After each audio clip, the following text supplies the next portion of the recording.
Ja, ponovno prisrčno pozdravljeni v naši družbi v prvi vrsti in vsekakor en lep pozdrav vsem šokiranim rojakom, ki se verjetno še zdaj praskate po glavi, s kakšno novico ste se zbudili v današnje jutro. Naša prva misel je bila najbrž podobna, so 1. april morda prestavili na 2. februar. So morda hekerji udrli v profile najbolj vplivnih ameriških NBA insiderjev.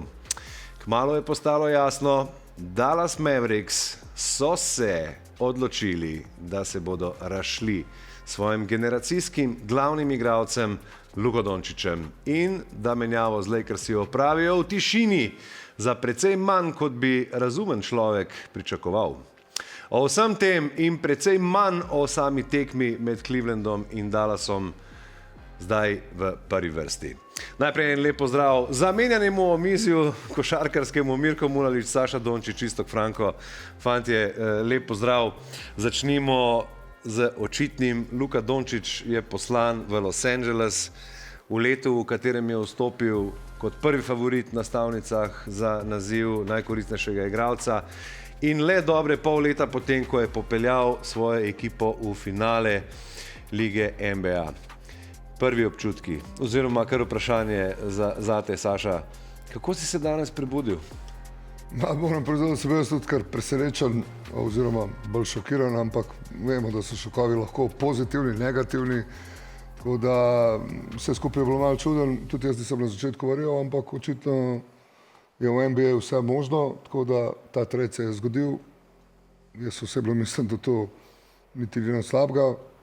Seveda na dolgoročno, ker na koncu vemo, da so tri najbolj znane franšize v NBA-ju, to so Lakersi, Boston in New York. Mislim, da Luka s tem absolutno ni nič izgubil. Si se že odločil za pozitivno gledanje na stvar? Pa jaz skozi gledam pozitivno stvari, tako da tukaj res ne vidim nič negativnega. Gre v Los Angeles, mesto kot mesto je fenomenalno. Tradicija košarkarska je odlična. Vemo, da v Lakersih so bili Magic, Kobe, Shaquille O'Neal, Jabbar, ogromno teh nekih super zvezd, tako da samo pozitivno. Iztok, tvoji prvi vtisi?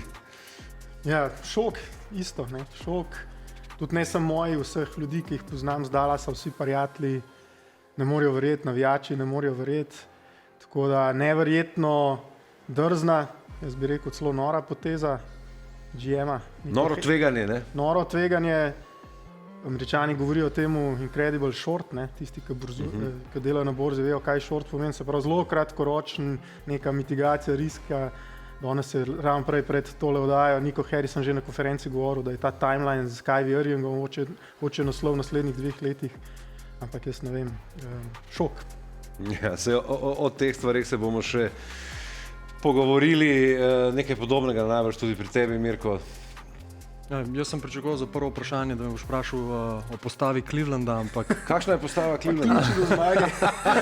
Bojim se, da si nihče od nas danes ni tega pogledal. Definitivno je to šok, po drugi strani neizmerno veselje, kajti ne vem za ostala 2 kolega, ampak jaz sem navijač Lakersov že od malih nog. Malce nenaravno mi je bilo navijati za teličke iz Dallasa, ampak sem to z veseljem počel zaradi Lukata, tako da meni se to v bistvu poklopi in ne vidim nič slabega. Verjamem, da je treba vedno lahko razmišljati na 2 načina, da se stvari zgodijo tebi ali se stvari zgodijo zate in mislim, da se je to zgodilo za Luko in da je to za njega dobro. No, izvrstno stališče, moram reči, kolega Mulalić, v vsakem primeru. Preden gremo na detajle te razmenjave, povej, je Luka to zdaj težko, hitro je treba se preseliti, ima majhnega otroka, je to nekaj, kar je mu ni povšeči zdaj? Ali to znanstveno dokazano, da je selitev tudi ena težjih stvari v življenju, tako da sigurno to niso enostavne stvari, pa vse se zelo hitro dogaja, tako da, ampak verjamem, da to ne bo nek velik problem. Mislim, a je imel že čas recimo podobno optimistično predelati to stvar, kot si jo ti? Moram je, da so oni 7 ur nazaj, tako da pred kratkim, par ur nazaj se je zbudil predelati. Saj je športnik, profesionalc. Tudi udarc za ego. Ne vem, meni se v teh stvarih niti nočemo pogovarjati. Jaz sem bolj človek, ki išče pozitivno vsemu temu. Točno tako, čas bo pa pokazal, za koga je bil ta trade dober. A je to, na koncu koncev me sploh ne zanima več, kar se mene zanima. Tukaj Luka, mene zanima to, kar se bo pokazalo, a je bilo to dobro za njega ali ni bilo, ampak sem prepričan, absolutno, da je bilo to dobro za njega. Ja, se bomo o tem tudi malce predebatirali. Radi bi osvetlili v bistvu to samo razmenjavo, kako je potekala, kdo je kaj dobil. Tisto, kar je najbolj pomembno, jasno, da Luka Dončić ni več igralec Dallas Mavericks, z njim v Los Angeles odhajata Maxi Kleber in Markieff Morris. Dallas prejme Anthonyja Davisa, to je nekaj že isto omenjal, to je nekaj, kar si je generalni menedžer Dallasa želel.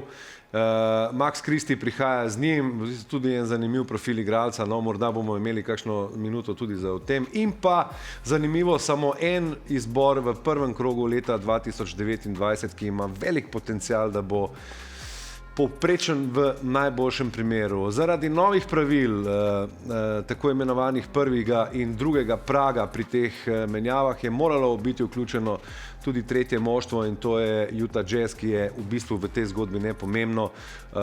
Pomembno zanje je to, da so v bistvu za relativno malo dobili nekaj nazaj, predvsem dva izbora v drugem krogu, eden je od Dallasa, eden je od Clippersov. Istok, tule v zapiskih imam zapisano oceno te razmenjave. Dallasu sem dal kar enico. Koliko ti je ESPN? Tudi ne. Lakers smo pa petko, ne? Kako je možno, da so dobili tako malo nazaj? Kako je mogoče? Danes praktično sprašujemo, ne samo mi navijači, ne samo navijači Dallasa, ampak celotna liga NBA. Vsi GM-i, vsi analitiki, vsi novinarji, vsi igralci, kako je to možno? Če vemo, da je bil, ne vem, letos poleti Bridges za 5 izborov, za 5 prvih izborov, Kevin Durant za 5 izborov, plus 2, Gobert za 5 tako, izborov. Zelo solidna igralca. Tako da jaz mislim, da tukaj je ta gnev še toliko večji v Dallasu, ker vidijo kot ta trade, kot eno veliko škodo, ki se je naredila klubu. Ne.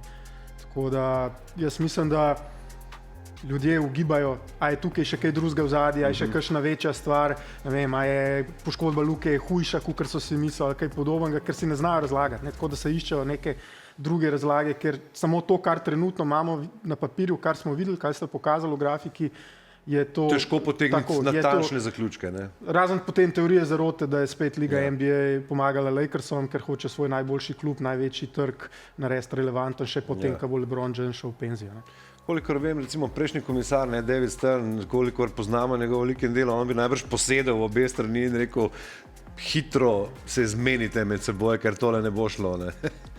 Ja. Ok, drugi časi. Odzivi so bili nori, zdaj, ko se pogovarjamo še o oceni Lakersov, si jih lahko kar pogledamo. Mnogi košarkarji so ostali res spuščenih čeljusti. Mirko, Lakers ocena 5, mogoče ne takoj, ampak dobili so to, kar sanja vsak športni direktor, generacijskega igralca, okoli katerega se lahko naredi zgodba, morda dolga tudi celo desetletje ali več. Vidiš stvar podobno? Vsekakor. Tudi na vse zadnje, mislim, da Luka spada v tako okolje, če malo se pošalimo, oziroma Lakersi so Real Madrid. Ja, tudi njegovo zvezdništvo je Real Madrid med zvezdniki. In Luka je navajen tega, da stremi temu, da je najboljši, da igra za najboljši klub oziroma za najboljše ekipe, da osvaja naslove. Jaz mislim, da je v to nekako bil vzgojen, vse od bežigrajskih igrišč pa do Madrida, zdaj do Los Angelesa. Tako da meni se to zdi, kot da se je nekdo zjutraj usedel, nekdo z više inštance in spisal eno lepo zgodbo in ta zgodba se še vedno piše, tako da Lakersi mislim, da so kar zadeli s tem. Ja. Saša, sprašujemo se, kako je mogoče, da je bila ena taka razmenjava opravljena iz ozadja. Nihče ne ve v tišini. Kako je mogoče, da takega igralca niso dali na dražbo, da dobijo čim več nazaj? Kako si ti razlagaš? Dobro, jaz bi prvo se mene iz teh kombinacij da me zanima, zakaj to mene res niti ne zanima, iskreno. Druga stvar, kar se tiče pa pri tej menjavi, pa mene mogoče razumem, pridejo momenti, ker se ne strinjaš z neko filozofijo, ne paše ti ta igralec, ne paše ti tisti igralec, vse to lepo in prav, ampak mislim, da glih ta neka tajnost, oziroma bom rekel kar strani nekaterih posameznikov, mogoče hinavščina celo, da to pa me osebno boli, ker mislim, da se Luka absolutno tega ni zaslužil, glede na to, da je, saj jaz vem, zelo veliko žrtvoval se in to, kar, in tudi te zgodbe, zdaj, ki jih lansira nekdo, da se hoče upravičiti za te stvari, kar delajo, to se mi zdi zelo nekorektno strani posameznikov, kajti vem sam, da je Luka zelo spoštoval Dallas, spoštoval je celo mesto Dallas, pomagal je in otrokom, ni mu bil problem hoditi in po bolnicah in po, ne vem, sirotišnicah in po te dobrodelne stvari. Ni mu bilo problem tudi lani, glede na to, da spet pravim, en posameznik rekel, da ni dobro pripravljen, da je lani odigral, ne vem, to ti bolj veš 100 tekem, praktično 40 minut, da je imel skozi po 2-3 igralca na sebi, da greš ti take stvari govoriti, to se mi zdi pa zelo nekorektno od strani posameznikov. Tradal si ga, stoj za svojim tradom, ne pa iskati svojih izgovorov ali pa alibijev in to je to. Vse lahko v končni fazi rečemo, da je v bistvu na nek način legitimno stališče, da se en športni direktor odloči, da z enim igralcem ne bo šel naprej. Ne? Ampak to, kar je nerazumljivo, ne? Ta situacija se zdi kot narejena, da oropaš San Antonijo, prideš, rečeš, vem, da ga hočete, da igra z Wembanyamo. 5, 6, 7 prvih izborov, plus Kassel, plus Vassell. Skratka, ekipe, ki imajo tone teh prvih izborov na voljo. Kako to do tega ni prišlo? To se sliši kot zanemarjanje dolžnosti. In to se Nico Harrisonu zdaj učita, ne? Ker on je pred našim studijem ravno na konferenci povedal, da se ni pogovarjal z drugim in da je bil praktično Anthony Davis igralec, ki ga je igral. Jaz z ljudmi, prej sem omenil, ko so se Sašo pogovarjala, ljudi, ki so v klubu, se mi zdi, da je nekaj več tega, kar jaz slišim, da je šel tukaj za en velik ego trip. Ne? Ego, neki malo kažanje mišic. Ne? Luka je bil edini, ki je ostal v te stare garniture, se pravi, ki ni prišel z novo garnituro in managementom in on je, tako kot je Saša rekel, on je naredil to ekipo relevantno, on je naredil Dallas, on jih je pripeljal v finale, ni bil pa on nekdo, ki bi ga ta garnitura in rekla, ok, zdaj smo pa mi zgradili šampionsko ekipo. Ne? Tudi če vedemo, kaj se je prej dogajalo v tem klubu. Ne? Mogoče vsi gledalci, ki površno spremljajo, ne vejo, en kup ljudi okoli Luke, ki smo bili blizu, so šli iz kluba.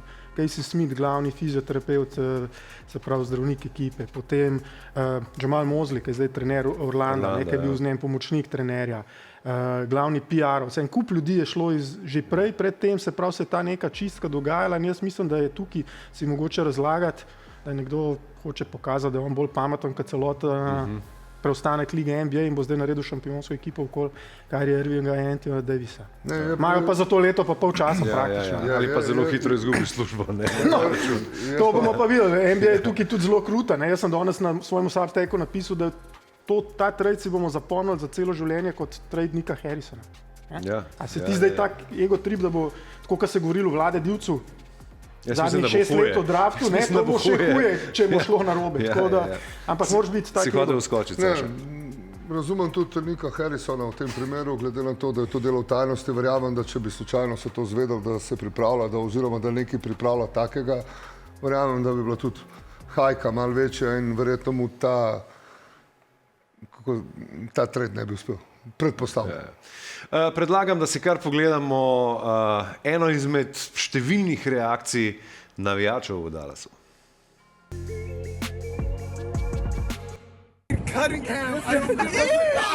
Absolutely the worst day in Dallas Mavericks history. This is the worst trade of all time in Dallas history. Dude, it feels you like cannot name me a worse trade than this one. It feels like JFK just got shot. Yeah. It really feels like JFK. Wait, Dallas isn't born. It feels like JFK just got shot. This is the present day like, JFK. This is how it must have felt. I just lost my best friend, bro. I'm fucking finished. It feels like my best friend just got shot in the head right in front. Mirko, ta poteza je dobesedno detonirala domačo navijaško bazo. Tudi z te strani se težko najde logika te poteze. Ja, definitivno. Mislim, da kaj takega ni bilo za pričakovati, oziroma smo bili vsi toliko sproščeni, dokler je bil še Mark Cuban večinski lastnik. On je tako ali tako izjavil, da bi se raje ločil od žene. Mislim, da morda večina ljudi, ki to vsaj danes sem tako opazil, ki ima bolj površno spremlja, pripenja to izjavo Marka Cubana, misleč, da je Mark Cuban še vedno tisti, ki vleče vse niti v Dallasu, a temu ni tako. In zato je mogoče ta šok, ker smo videli neko sinergijo vedno Marka Cubana z njegovimi igralci, predvsem z njegovimi franšiznimi igralci, no zadnje Dirka Nowitzkega, Luka njegov legitimni naslednik, in tako se ga je tudi gledalo in tako se je tudi ravnalo z njim, kot si je zaslužil. In zdaj po njegovem odhodu se očitno nekaj v sencah močno spremenilo in v šoku ne samo navijači, tudi tisti, ki smo vsak dan v košarki, smo še vedno v šoku. Mislim, tu se lahko ustvari ogromna luknja v tej navijaški bazi. Vemo, da se je Dallas cela desetletja trudil, da bi ustvaril. Zdaj so končno prišli od tega, imajo svojega generacijskega igralca, razprodajo tekme, ogromno teh nekih dresov, šalov prodajajo. Vse to je zdaj v nevarnosti. To mene sprašuje. Tebe sprašuje. Mislim, da bi to mogel vprašati Nikata Harrisona, tako da jaz mislim, to je njegov problem, ne moj verjeti. Da je Mirko eno zelo važno stvar povedal, kaj je Cuban omenil. Cuban v svojem srcu je bil navijač. On je bil en največji navijač med vsemi lastniki. Če ne največji navijač. In on je z navijaškega vidika gledal ekipo, kar se mu je dostikrat učita. Medtem ko nova garnitura gledajo to striktno kot na posel. In to tudi poteza, kako je bil narejen PR, kako se vse tretirajo kot posel. On govori, ne verjamemo, da bi zmagali finale, ne vem, z Luko. Niko Harrison, s tem, da je bil Luka edini, ki se mu niso tresle hlače v prvih 2 tekmah finala. Ampak hočem reči, oni ne razumejo teh navijačev, ki so zrasli z Luko. Jaz poznam ogromno ljudi v Dallasu, ki so dali svojim otrokom ime Luka. In tega dela, jaz mislim, da so v tem tradu so čisto zanemarili, ali pa ga niso znali čustveno razumeti, koliko bi ga verjetno Mark Cuban, ki je bil navijač.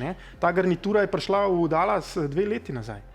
Sprav, oni niso navijači kluba, oni so biznismeni, ki vodijo ta klub. Ja.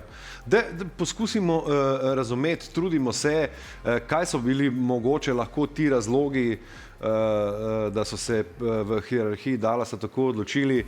Ves čas se omenja fizična pripravljenost, prihajajoča Supermax pogodba in to, da je Dallas pod luksuznim davkom.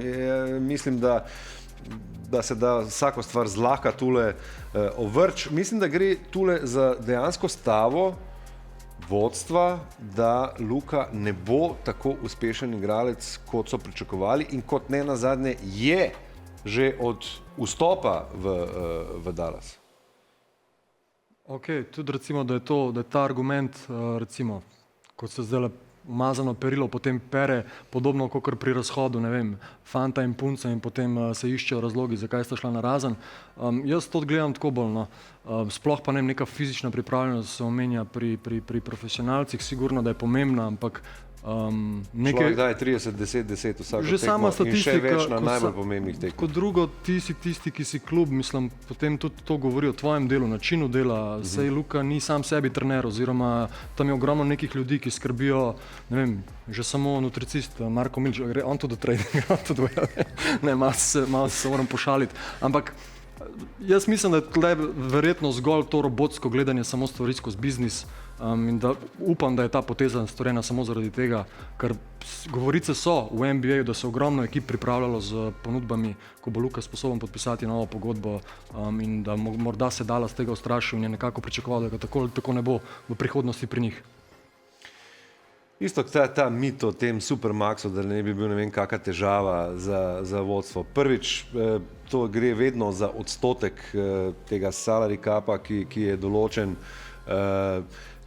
Ta stvar je tako narasla v zadnjih letih, da lahko brez težav pričakujemo, da bo vsak 10. igralec v roku 2 let prejemal pogodbe med 250 in 300 milijonov dolarjev.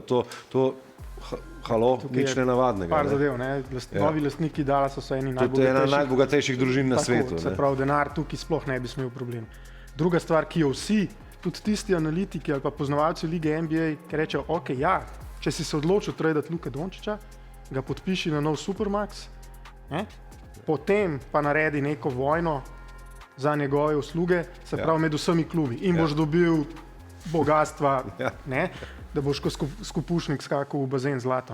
Medtem, ko se Nico Harrison pogovarjal z enim klubom, z enim človekom, za enega igralca. Jaz še vedno tega ne znam prebaviti. In to je danes, danes se ga na konferenci vpraša, a mu je Luka kdaj namignil, da ne bo podpisal tega Supermaxa, katerega se boji, in je človek iskreno priznal, da ne. Zdaj so imeli še več kot leto dni časa, da se dogovorijo o detajlih. Nobene potrebe potem, da se hiti. Igralca, ki bi zavrnil Supermax, 130 milijonov dodatnih, ne igralca, človeka na tem svetu ni. Prav tudi igralci, ki bi rekli, ok, nočem biti več v Dallasu, vsi bi prvo podpisali Supermax, potem pa rekli, zdaj me pa tradite. Če bi bilo to res. Ja. Dobro, samo za kratko bomo prekinili našo debato. 1 minuta oglasov.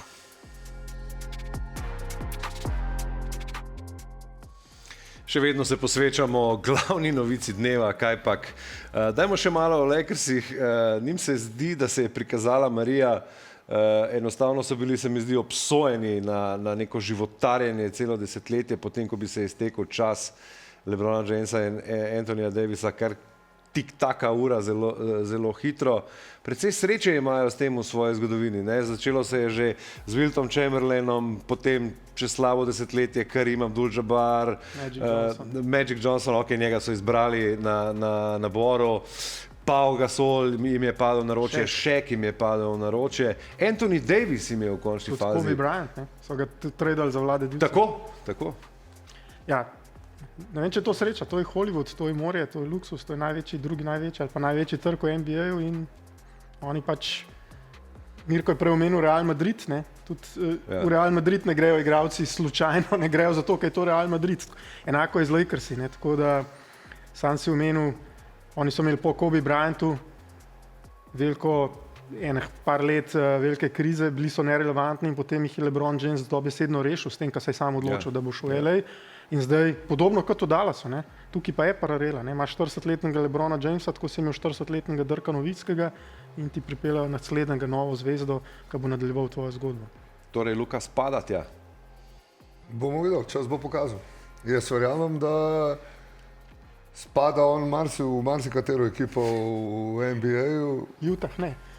Ne vem, ampak v tem trenutku je v Lakersih in jaz sem prepričal, da spada tudi tja. Vidiš to širšo sliko, da bi lahko v relativno kratkem času lahko tudi tam zgradili ekipo okoli njega, ki bi bila super močna? Zdaj sicer ne vem, kakšni so teli pogoji, kdo ima še ta salary cap, koliko je tukaj denarja, ampak verjamem pa, da bo Luka naredil to, kar dela najboljše, torej svoje soigralce bo naredil še boljše, kakor so. In jaz sem absolutno prepričan še enkrat, da to tukaj ne vidim absolutno nič slabega. To mu bo verjetno še dodatna motivacija za kaj drugega. Tiste razloge, ki ste prej govorili, kar se tiče teh kondicijskih priprav, fizične pripravljenosti, to so te alibi variante od posameznikov, kateri se spet upravičuje. To sem jaz sigurno, dejstvo je, da v teh 7 letih prva je bila tale. Mislim, da je prva poškodba, ki je bila mogoče malo daljša, to je maksimalno nekdo dobro izkoristil. Se si pa ti veliko zraven z njim, ko je poletja preživljal v Ljubljani? Verjemite mi, da poletja preživljanje, žrtvovanja na polet, vem, da so kakšni pametnjakoviči, ampak tak poletje, ki ga ima on, si jaz iskreno ne bi želel. Rad uživam v življenju. Jaz grem na plažo, on gre pa v dvorano, pa dela, ki bo dala 4 ure v dvorani, vsako dopoldne na morju, ni glih.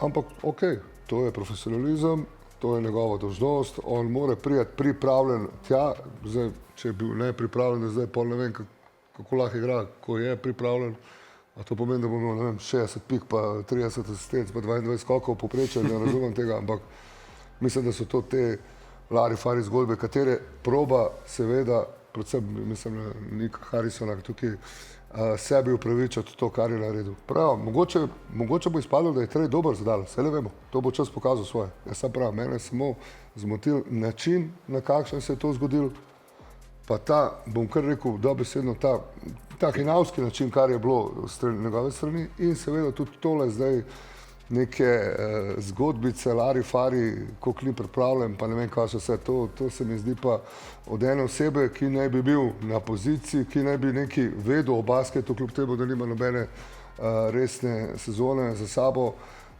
malo nekorektno.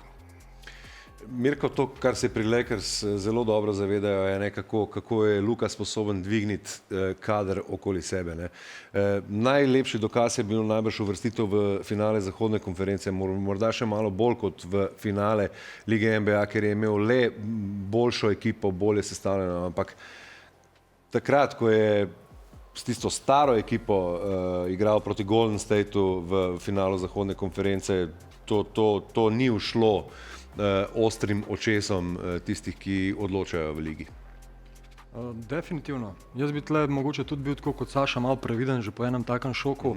Trenutno je Luka Jezernik, ne vemo, sploh še nismo prišli do tega zaradi šoka, kakšni so sploh njihovi načrti, kaj lahko še premešajo v 6 dnevih, ne moremo biti sigurni, da bo Luka tam še naslednjih 5-6 let, tega enostavno ne vemo. Gledamo lahko na to sezono in meni je zanimiva kombinacija, če pri tem ostane LeBron in Luka, se je Luka neka podobna verzija, govorim v smislu, da dela svoje soigralce boljše, kot jih je to LeBron počel celo sezono, le da je manj atletski in za moje pojme veliko boljši šuter, podajalec in pa človek, ki bolje bere igro od LeBrona. In taka dva človeka s takim sajzom, košarkarskim IQ-jem, imeti v isti ekipi, jaz mislim, da če to malo pravilno okolje... Ja, tega nima nobena druga ekipa, ne? Nima in me zanima, res me zanima, kako bi to izgledalo. Visok igralec je to, kar manjka zdaj, to je jasno v LA Lakers. Ti osebno pričakuješ, da bi lahko pri ostalih 4 dneh, kolikor še traja ta prestopni rok, lahko prišlo do kakšnega dodatka?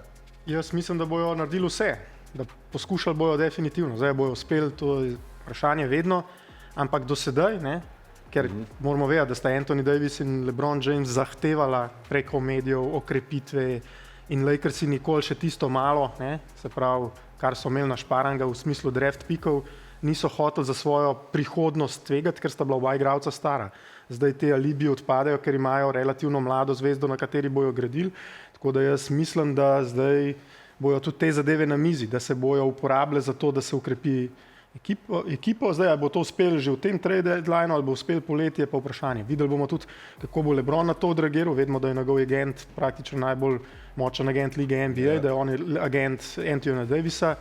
Kako bojo te dinamike šle skozi, bo sigurno zanimivo. Malo so si najbrž tudi oddahnili v Los Angelesu. Veliko je bilo tega pasivno-agresivnega pritiskanja. Še nekaj dni nazaj je recimo Anthony Davis govoril, mi potrebujemo še enega centra, seveda, da bo on lahko igral štirico, ker se noče ruvati v raketi. To me zanima, ne? Zdaj v Dallasu teoretično, zdaj to možnost ima. Ampak to ni več isti igralec, ki bi zagotavljal tak spacing, da ga lahko postavljaš na štirico. Njegovi odstotki pri metu spor razdalje in razdalje so slabi. Ja, jaz mislim, da ta trade za Dallas, ne glede na to, da je Anthony Davis recimo en igralec, jaz sem si ga vedno želel videti ob Luki, ne? Ker je res idealna petica, sam postavi celo obrambo, ampak nekako mi ne gre skupaj z drugim igralcem, ki je bil ob Luki največja prihodnost Dallasa, to je pa Derek Lively. Ne? 2 centra, danes bomo videli Cleveland, so imeli velike probleme postaviti napad in še vedno ga imajo, večinoma igra ali eden ali drugi. Ne? Tako da jaz ne vem, kaj se bo tukaj zgodilo, kako se gleda na prihodnost. Tudi za PJ je težava, ne? Tako, če ga zdaj premaknejo na trojko. In tudi jaz mislim, da kar se je videlo v tej odsotnosti Luke, da Kyrie je igralec, ki ne da ne more, ampak noče biti glavni kreator, igralec, ki ima žogo večino v roki, vsako tekmo, 80 tekem v sezoni. Njemu je pasala ta vloga, zato je bil tudi toliko dober z Luko, da je nekako iz ozadja, iz sence, da čaka svoj moment. Ne? Ni pa ta igralec, ki bo skozi nosil to breme, ki ga je Luka. Ne? Lani je bil Luka celo sezono poškodovan, ker se je v bistvu Kyrija čakala, ne? Da bo prišel. Tako da jaz mislim, da tukaj bo neki še tudi Dallas. Kakšna poteza bo sigurno še prišla. Ne? Spet smo na tem visokem tveganju, ne, te poteze. Saša, kaj veš, kdaj lahko pričakujemo, da bo Luka ponovno zaigral? Je to kmalu ali je to res neka resnejša poškodba, kot pravijo? Prvo pravi, če že kdo govorimo v ednini. Dejstvo je, sam bi to povedal, da kar se tiče Dallasa, tukaj, kar se tiče tega trada, jaz sem bil zelo veliko gor in lahko rečem, da ne mečemo se, v Dallasu sem preživel prelepe trenutke, spoznal sem mnogo dobrih ljudi v košarki in izven košarke in absolutno ostajam z njimi tudi v kontaktu. Kar se tiče tega gospoda, kaj pa pravi, poškodba je več ali manj sanirana, Luka že kar nekaj časa trenira, seveda se pripravlja, jaz mislim, da ga bomo Pravi, pa to je kontaktni trening, tudi 3x3, 5x5, to že vse počne? Zdaj trenutno nima ekip oziroma se... Ekipa je na road tripu. Ja, ekipa je na road tripu, tako da je tudi že, kar se tiče kontakta, vse napreduje. Ni pač samo v fitnessu, ja. Napreduje vse po načrtih, vse v najlepšem redu in to je to. Ja, neverjetno, no. Mirko, kaj praviš? Ključ do zmage. Lakersov? Ne, ampak kako vidiš zdaj ta hitri razvoj Los Angeles Lakers? Vidiš, da bodo morda že letos hoteli kaj narediti, ali bodo dejansko tudi Luko skušali prepričati, da to se zdaj nikamor ne mudi, da se čakajo pravi dodatki v ekipo? Jaz mislim, da zdaj do 6. februarja, do trade deadlinea, bojo sigurno preživeli ogromno časa na telefonih, da poskušajo v tej sezoni dobiti največjo vrednost in sestaviti nekaj okoli teh dveh. Ne vemo, kaj se bo zgodilo, ampak mislim, da niso pod pritiskom zdaj takoj, čeprav s tako dobrima dvema igralcema, kot sta LeBron in Luka, lahko razmišljaš o marsičemu, ampak zdaj, da takoj čez noč dobijo pritisk, da morajo nekaj osvojiti, mislim, da ni fair, tako da ne pričakujem ravno tega. No, vse je Luka lahko neočakan, v smislu, v športnem smislu je lahko neočakan. To bi bila odlična zgodba. Nazadnje smo imeli že pri Dallasu to epizodo, da je bil, se ni pritiskal, tako kot LeBron pritiska, recimo. Jaz mislim, da bo on bolj neočakan, LeBron je 140, če bo še kaj hotel osvojiti, dvomim, da bo trpežljiv. Mislim, jaz še zavedno ne morem vedeti, kako malo so dobili zanj v zameno. Ne nazadnje, ne vem, če ima sploh kdo tako dekoriran rezime v tako kratkem času do svojega 25. leta. Je bil 5-krat že izbran v prvo peterko lige NBA. Samo 5 aktivnih igralcev je bilo 5-krat izbranih v prvo peterko lige NBA. En je Luka, kaj pa ostali 4? Janis, Jokić. Jokić bo letos 5. LeBron, Durant. A do 25. leta? Do? Curry. Ne, Steph Curry ni bil izbran 5-krat. Kako? Harden, tako. In od te četverice je najmlajši 30.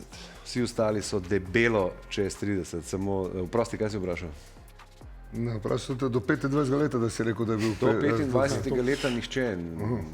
Se pravim, da je to neverjetno rezime. Los Angeles Lakers imajo zdaj noro priložnost, da so spet relevantni. Kdaj bodo relevantni? To je zelo težko povedati. Spet se bomo vrnili na ta 6. februar. Počakajmo, da vidimo, kaj se bo še zgodilo. Sigurno bojo poskušali pripeljati še visokega igralca. Mogoče se lahko še ošvrknemo ob ta Dallas, recimo. Če pogledamo recimo v zadnjih 5 let, razen izvzamemo Jokića, ki je res, lahko temu rečemo, nek pravi center, pa še to je hibrid, ki veliko igra zunaj, je praktično polivalenten iz vseh možnih položajev in je praktično kreator igre. Taki centri ne obstajajo več v NBA-ju in imeti sedaj nekega Anthony Davisa, ki ti bo garantiral naslov, meni ni jasen, ko pa ne vem, ekipe osvajajo z Horfordom, ki je tukaj nekje... Moramo vedeti, če govorimo o poškodbah, o pripravljenosti Luke, če si pogledal Basketball Reference, eden od nicknameov Anthony Davisa je... Day-to-day Davis. Street Clothes Davis. Še to, recimo. Prav cip ni igral 50 tekem, razen lani v zadnjih 10 letih. Sam Anthony Davis, absolutno ni dober igralec, je to, kar si rekel, vsak trener si ga bo želel v ekipi imeti, dejstvo je... Jaz govorim striktno o naslovih, ker njihov izgovor je naslov. Je pa res to, pa kar se pogovarjate o naslovih, oziroma kar se pogovarjamo, mislim, da neka neočakanost, verjamem, da bo in verjamem, da si vsak igralec, pa ne govorim samo o Lakersih, ne govorimo samo o Lukatu pa o LeBronu, ampak mislim, da vsi igralci v NBA-ju si želijo in če bojo imeli možnost dobiti naslov, absolutno, da ga bojo vzeli in završili. Želijo, ampak najboljšim pa to pripada. Dobro. Hvala lepa, fantje. Zaenkrat vidimo, da zadaj že izvajajo ameriško himno, kar pomeni, da so pred nami samo še kratki oglasi, potem pa tekma med Cleveland Cavaliers in Dallas Mavericks.